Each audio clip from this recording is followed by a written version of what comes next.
सिंहदेव जी ने पंचायत मंत्री पद से इस्तीफा दे दिया सर, किस वजह से?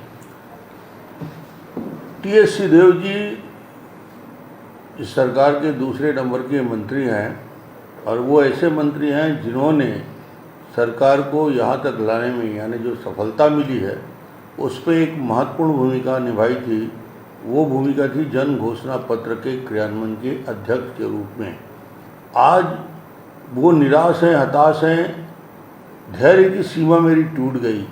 यदि भार साधक मंत्री को ये कहना पड़े किसी सरकार में कि मेरी धैर्य की सीमा टूट चुकी है और मैं इस पद को धारण नहीं कर सकता, जिसका मतलब ये है कि सरकार में मंत्रियों के बीच और मुख्यमंत्री के बीच क्या स्थिति है, किस प्रकार डायलॉग नहीं है।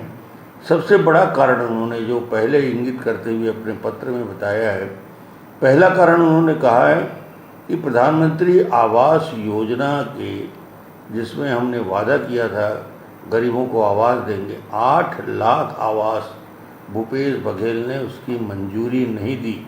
भूपेश बघेल ने गरीबों के आवास बनने नहीं दिया।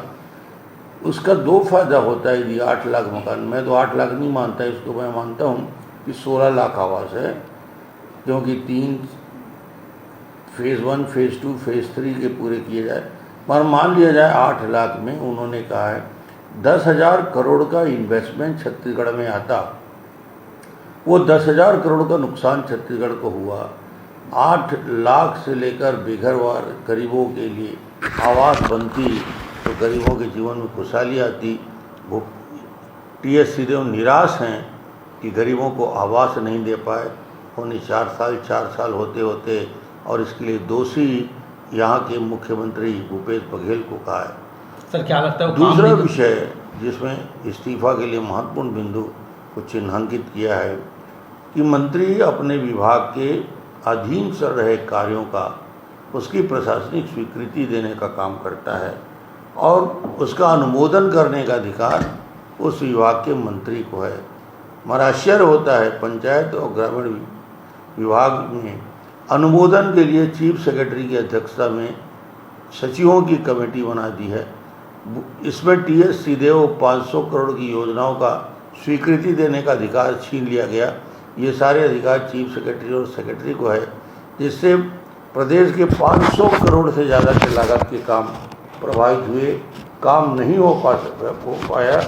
ये एक निराशा टी.एस. सिंहदेव के मन में व्याप्त है कि उन्होंने आवास का निर्माण कार्य नहीं कर पाए। तीसरा विषय जो महत्वपूर्ण लगता है, उन्होंने आरोप लगाया है कि पेशा कानून को कैबिनेट में उसकी प्रेसी बदल दी गई।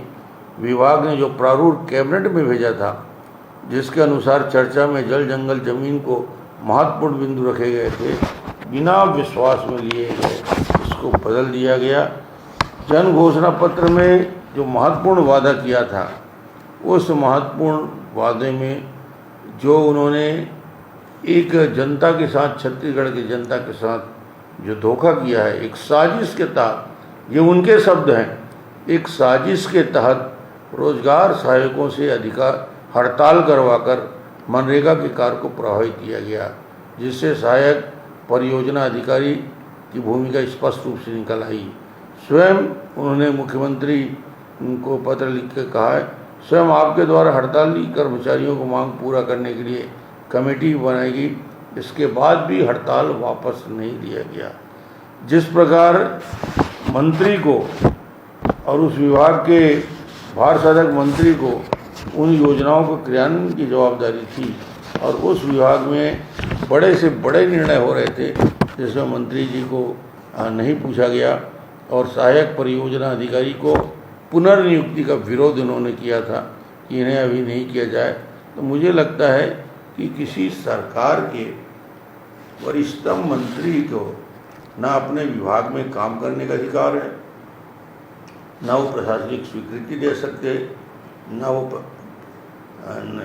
आवास योजना में उनको पैसा दे सकते, न सहायक जो हमारे कर्मचारी हैं, परियोजना अधिकारी, उनको हटाने का काम, फिर उनको वापस लेने का काम, पुनर्नियुक्ति का काम लिया गया है। तो ये स्थिति छत्तीसगढ़ में पूरा सभी मंत्रियों की है। कोई इस्तीफा दे दिया है थोड़ा हिम्मत करके, बाकी लोग मन ही मन में आक्रोशित हैं, नाराज हैं, और एक दिन ऐसा विस्फोट होगा जैसे हमने देखा है कि महाराष्ट्र में जो स्थिति बनी थी, सारी की सरकार धरी रह गई और सारे लोग बगावत में आ गए, तो धीरे धीरे स्थिति बनेगी। क्या लगता है सर उनको